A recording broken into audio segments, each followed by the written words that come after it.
رقیبا مړی کړې رقیبا په قسم چې ډېر ګډوډ روغلل چې ډالر کزر بیا سپین بوټي وړکي پر ګډ روغلل مړی کړې ای د 1677 زامنو ای د 1677 زامنو یا ستاسو د ښځو دا غټ غټ په کولونه وغیم او دا زلفې به پریښي او دا سپږولی چې کوم د سپږولی فارم جوړ کړی او دا څڼې د کونو پورې رازانګي او دا بېتولې دا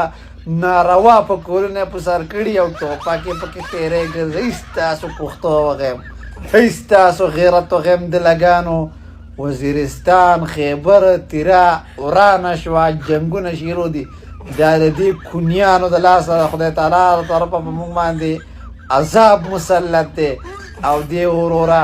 دا اسد کاکا د عرت سپېږمې د وغیم دا چرته آی جي دی دا چرته څه حکومت کې دی سرکار کې دی چې دا دسه دونه خلک ورسره دا کونی خو چرته په پاکستان کې کونی سړي ته زیات سهولیات کونی سړي ته چې کم سړی 1677 او بړوای او ښځې چلی بې غیرتو